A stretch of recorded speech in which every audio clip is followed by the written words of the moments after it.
आप चाहते हैं ना मेडिकल कॉलेज में यहां के बच्चों को अवसर मिले। चाहते हैं कि नहीं चाहते हैं? सुनाई नहीं देता है? सुनाई देता है? पक्का? जम्मू कश्मीर में पिछले 70 साल में 500 ही एमबीबीएस की सीटें थी, जो भाजपा सरकार के प्रयास के बाद अब 2 गुनी से भी अधिक होने वाली है।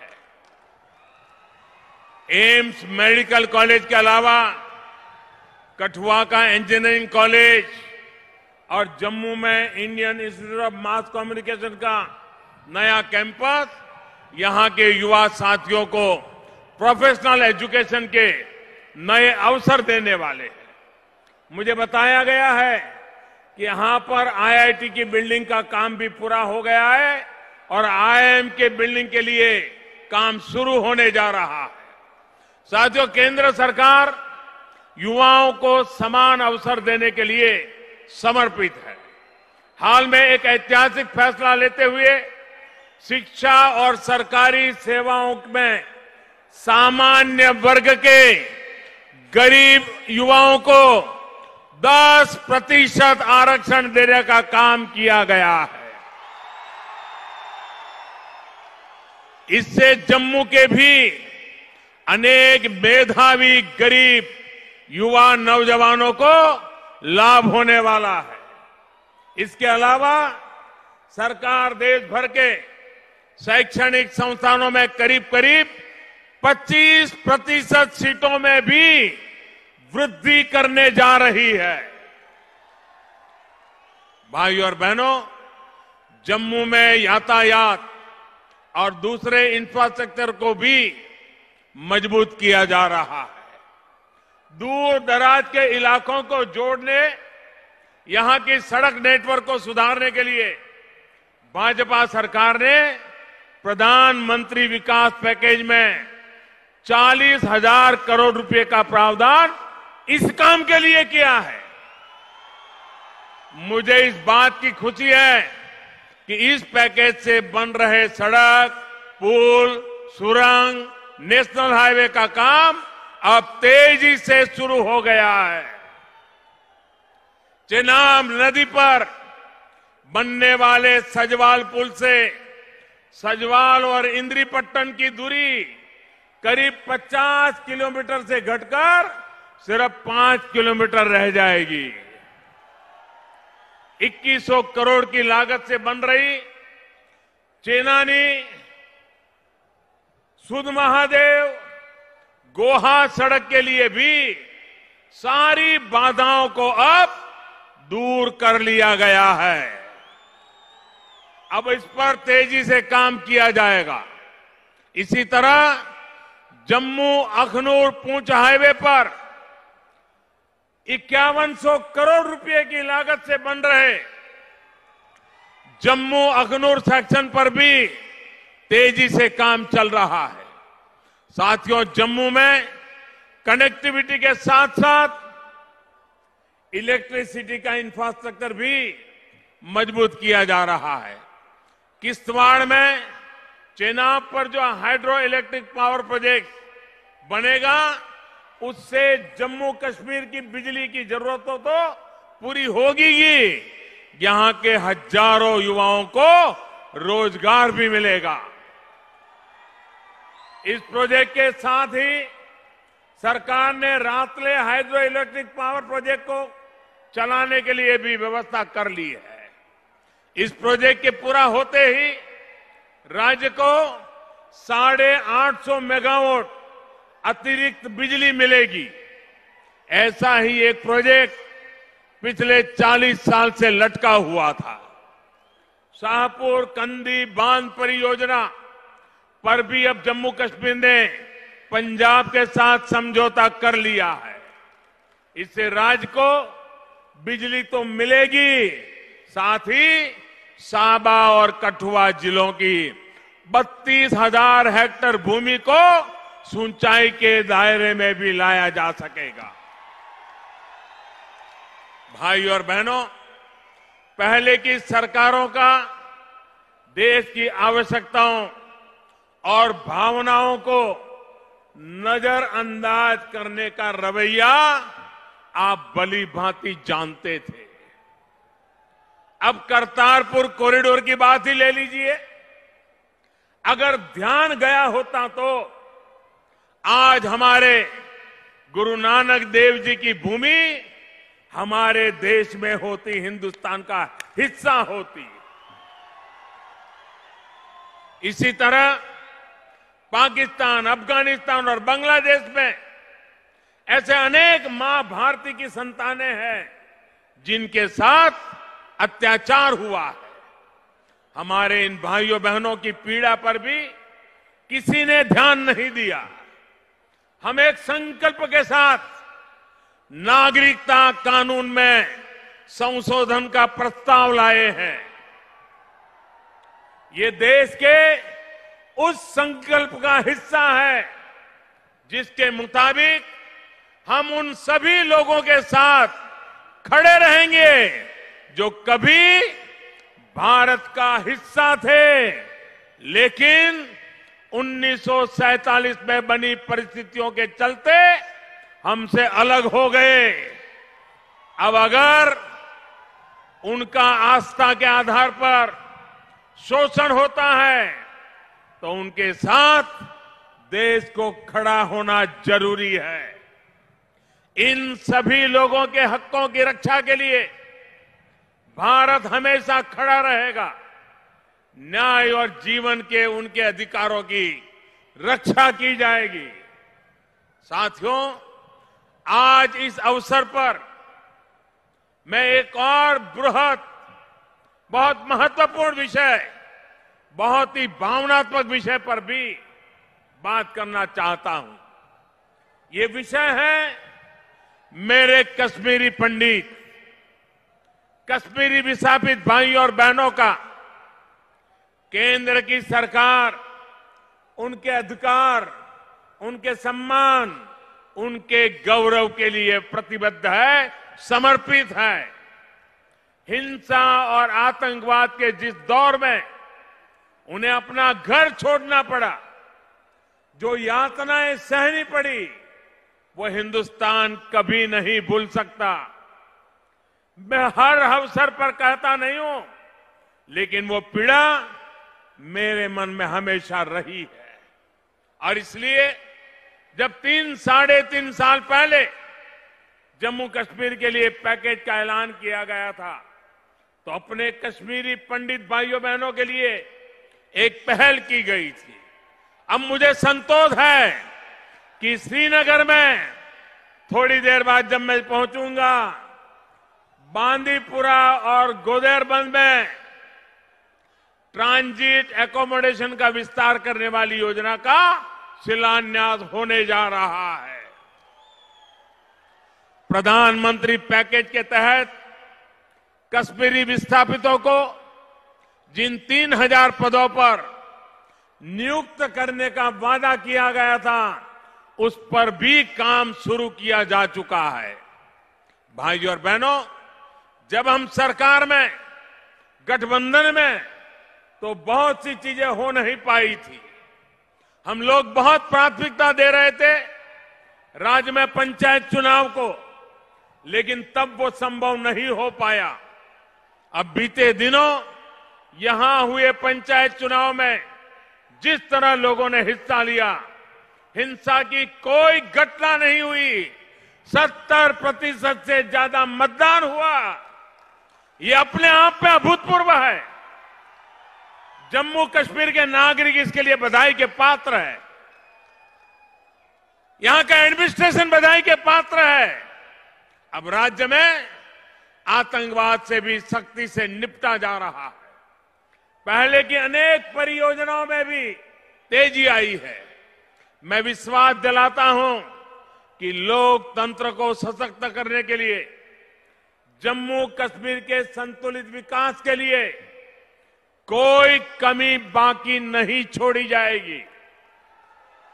भाइयों और बहनों, केंद्र की सरकार के लिए देश हित और देश के लोगों का हित, ये हमारे लिए सर्वोपरि है। 2 दिन पहले जो बजट पेश किया गया है, उसने सबका साथ सबका विकास के हमारे संकल्प को और मजबूत बनाया है।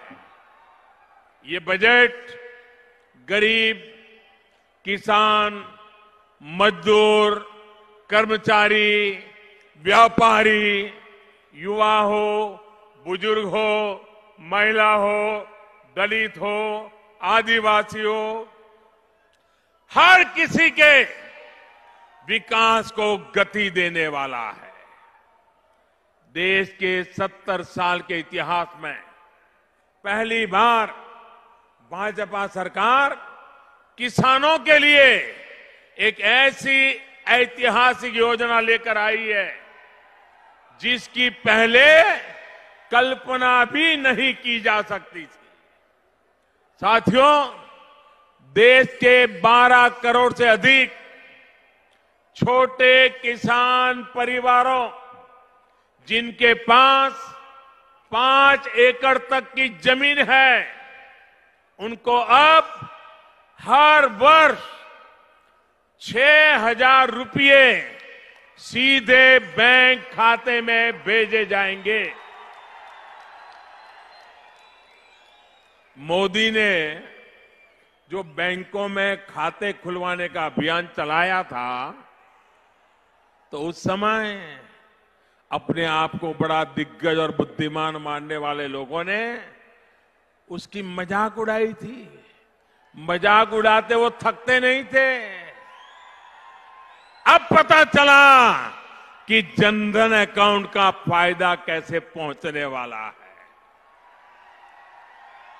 2-2 हजार रुपये की 3 किस्तों में ये रुपये किसानों के खाते में जमा होंगे, जिसमें से पहली किस्त आने वाले कुछ समय में ही किसानों के खातों में आने वाली है।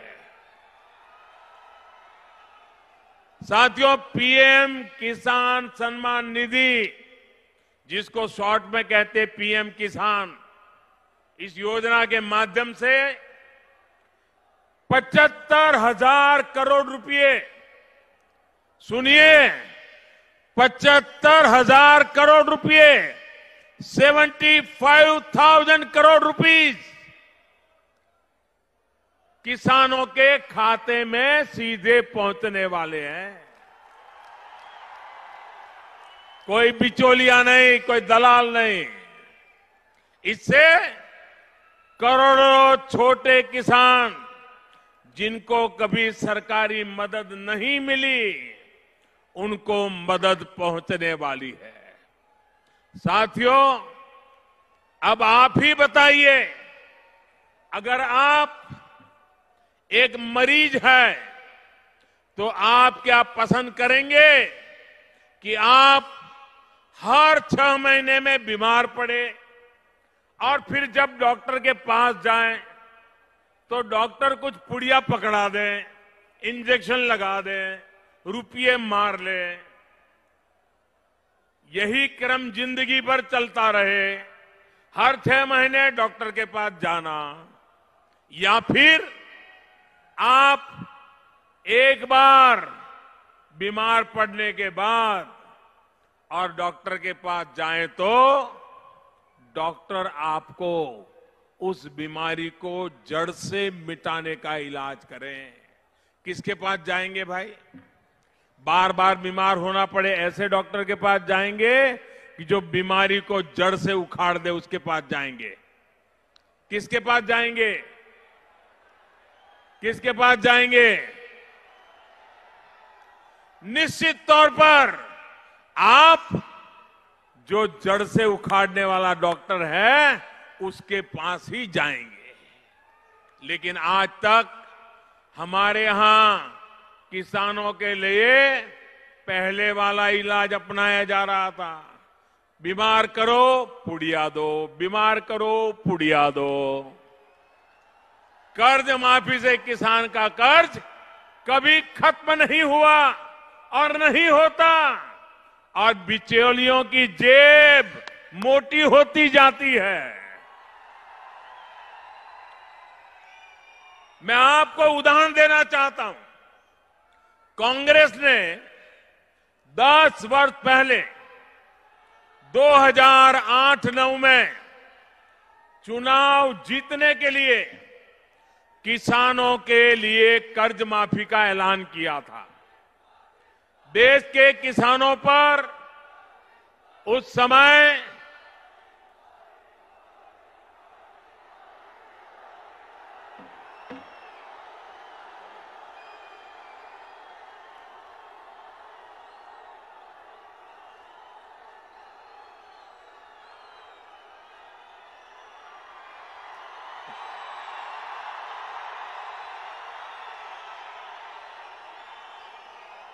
देश के किसानों पर उस समय 6 लाख करोड़ रुपए का कर्ज था। आज से 10 साल पहले की मैं बात बता रहा हूं, जब रिमोट कंट्रोल वाली सरकार चल रही थी। 6 लाख करोड़ रुपए का कर्ज था। 6 लाख करोड़ में से कर्ज माफी के नाम पर चुनाव लड़ा, किसानों के वोट बटोर लिए, किसानों की आंख में धूल चौंक दी, सत्ता पे बैठ गए। आने के बाद किया क्या?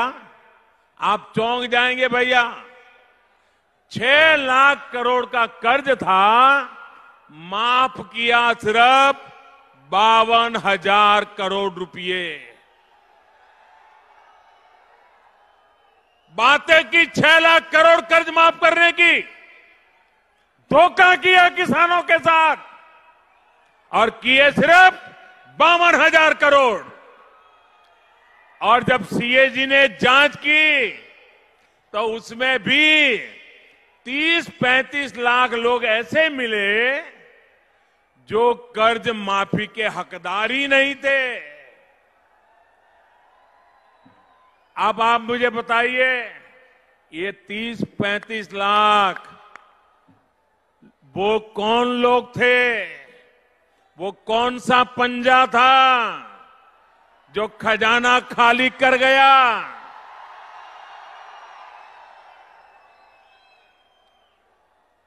वो रुपये कहां गए? ये बताने की जरूरत मुझे नहीं है, क्योंकि देश के नामदारों का दागदार ट्रैक रिकॉर्ड जनता भली भांति जानती है। देश ये भी जानता है कि जिनकी तब कर्ज माफी हुई वो भी फिर से कर्जदार बन गए, कर्ज में डूब गए। अब जब 10 वर्ष पूरे हो गए तो फिर कर्ज माफी का शोर कांग्रेस ने मचाना शुरू कर दिया। चुनाव आते हैं और उनको कर्ज माफी का बुखार आता है, क्योंकि ये ऐसी जड़ी बूटी उनके पास थी कि भले भोले किसानों की आंख में धूल झोंक करके चुनाव निकाल दो, बाद में उनको छोड़ दो। लेकिन फिर एक बार कांग्रेस की वही सच्चाई सामने आ रही है। अब आप देखिए पिछले दिनों क्या हुआ। अभी मध्य प्रदेश में कांग्रेस की सरकार बनी है, वहां क्या किया? किसानों के कर्ज माफी पर वो चुनाव में आए। मध्य प्रदेश में ऐसे किसानों का कर्ज माफ हो रहा है जिन पर कभी कर्ज ही नहीं था, और जिन पर कर्ज है उनको कितने रुपए का चेक मिला है? आप हैरान हो जाओगे। 13 रुपये का कर्ज माफ हुआ, 13 रुपये। राजस्थान में सरकार ने आते ही हाथ खड़े कर दिए। साथियों, इनकी नीति और नियत किसानों को कर्ज से मुक्त करने की कभी रही नहीं। किसानों के नाम पर बिचौलियों के पेट भरना, जेब भरना, यही सिलसिला चला है। एक पल के लिए मान भी लीजिए जाए कि ईमानदारी से किसानों का कर्ज माफ किया जाएगा, तब भी क्या स्थिति बनेगी? ये ईमानदारी से काम करने वाले नहीं है। फिर भी चलो माता वैष्णो देवी के चरणों में बैठे हैं तो हम एक बार सोच लें कि चलो भाई ईमानदारी से करेंगे। इसका लाभ किसको मिलेगा, मैं आपको समझाना चाहता हूं। अगर कर्नाटक में जो उन्होंने कर्ज माफी का वादा किया है, अगर उसका 100% लागू करेंगे और सचमुच में ईमानदारी से करेंगे तो भी उसका लाभ 100 किसानों में से 30-40 किसानों से अधिक किसानों को नहीं मिलेगा। 100 में से 30-40 और उसमें बेईमान कितने घुस जाएंगे वो अलग। उसी तरह राजस्थान में भी अगर ये अपना कर्ज माफी का वादा ईमानदारी से पूरा करते हैं तो भी राजस्थान में 100 में से 20-30 को ही लाभ मिलेगा, ज्यादा को फायदा नहीं मिलेगा। अगर पंजाब में उनकी सरकार है, वहां भी अगर ये ईमानदारी से उन्होंने जो कहा है वो लागू करेंगे तो भी 100 में से 20-30 को ही फायदा मिलेगा, ज्यादा लोगों को लाभ नहीं मिलेगा। 2008 की इनकी कर्ज माफी का लाभ भी तो औसतन 20-30 लोगों को ही मिला है। यानी कांग्रेस की कर्ज माफी से हमेशा 70-80% लोग उसके बाहर रह गए किसान। उन किसानों का क्या गुना, उन गरीब किसानों का क्या गुना जो बैंक के दरवाजे तक नहीं जा पाया, उस किसान का क्या गुना। सिर्फ उनके अगल बगल में जो लोग बड़े बड़े हैं उन्हीं के लिए योजनाएं बनती थी। हम जो योजना लेकर के आए हैं उसका लाभ देश भर के 12 करोड़ किसान परिवारों को मिलेगा।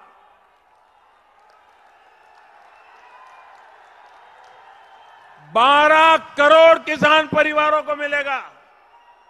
मतलब कि 100 में से 90-95 किसान हर गांव में 100 में से 90-95 किसान इसके हकदार बनेंगे। आपने कल्पना की है साथियों, यह इनकी निराशा का दूसरा और सबसे बड़ा कारण है। आपने देखा होगा जब हमारे वित्त मंत्री बजट पढ़ रहे थे तो विपक्ष का चेहरा कैसा था, सब कुछ लटक गया था, होश गंवा बैठे थे, क्योंकि पाई पाई का उपयोग, जनहित में उपयोग, सामान्य मानवी के कल्याण में उपयोग, ये उन्होंने कभी न सोचा है, न सीखा है, न किया है। एक तो कर्ज माफी से मिलने वाला कट चला गया, बिचौलियों की दुकानें बंद हो गई, और दूसरा उनके चुनावी गुब्बारे की हवा भी निकल गई। कर्ज माफी से सल्तनत वापसी की कांग्रेस की इस 10 वर्षीय योजना से अब किसान सचेत हो चुका है। भाई और बहनों, मैं आपको बताना चाहूंगा कि परसों बजट में घोषित की गई पीएम किसान सम्मान योजना का लाभ केवल एक बार नहीं, एक बार की योजना नहीं है, ये हर वर्ष मिलेगा।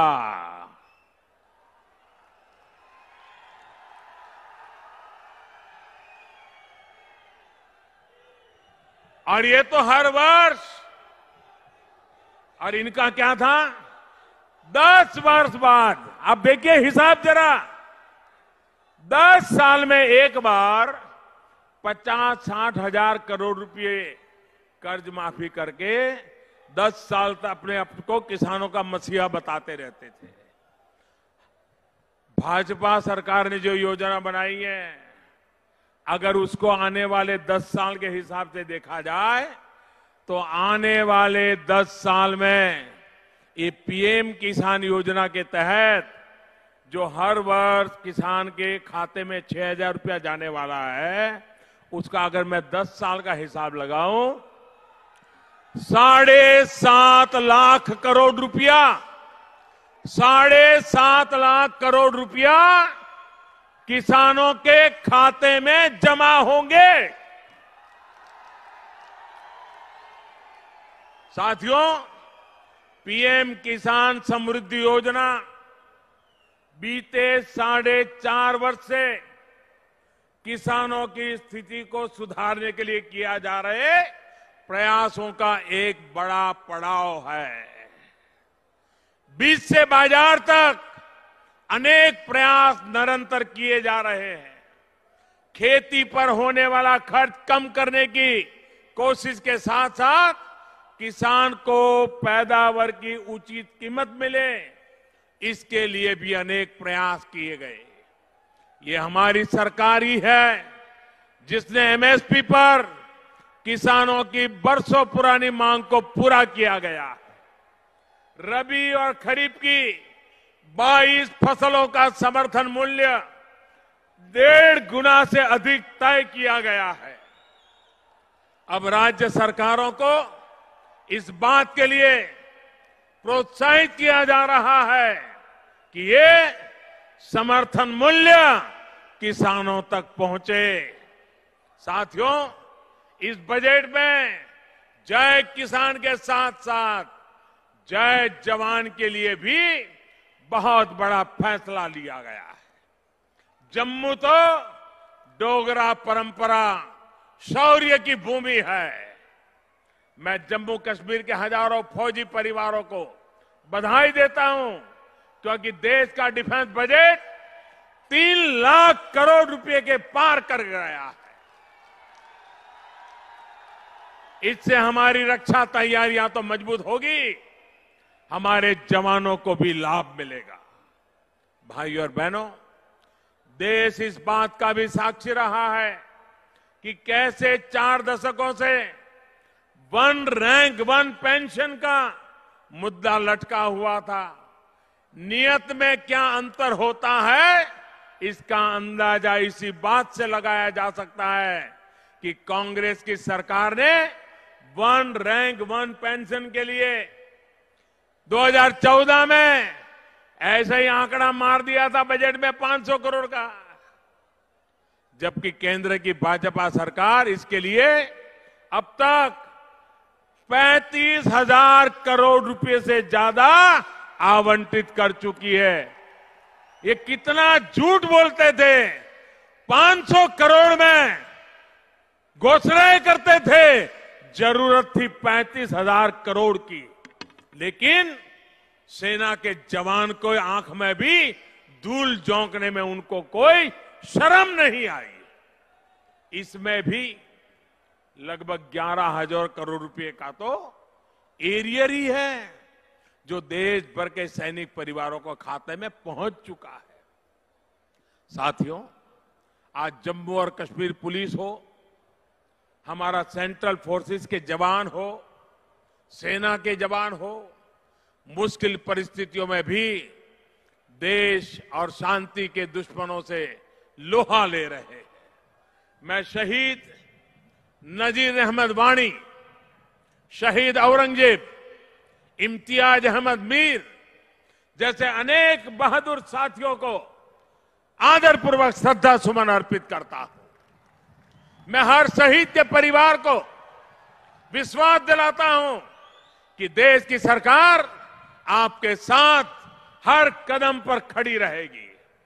मैं सीमा पार गोलीबारी का सामना कर रहे परिवारों को भी आश्वस्त करता हूं कि उनकी सुरक्षा के लिए हर संभव कोशिश की जा रही है। एक तरफ तो दुश्मन को करारा जवाब दिया जा रहा है, वहीं दूसरी तरफ सीमा पर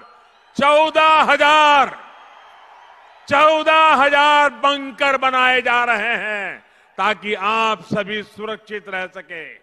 भाइयों और बहनों, देश की सुरक्षा और देशवासियों का जीवन स्तर ऊपर उठाने के लिए, नए भारत के निर्माण के लिए केंद्र सरकार पूरी तरह से समर्पित है। आप सभी के सहयोग से नया भारत सक्षम भी होगा और सुरक्षित भी होगा। एक बार फिर से विकास की सभी योजनाओं के लिए मैं आप सबको बहुत बहुत बधाई देता हूं। मेरे साथ पूरी ताकत से बोलिए, भारत माता की, भारत माता की।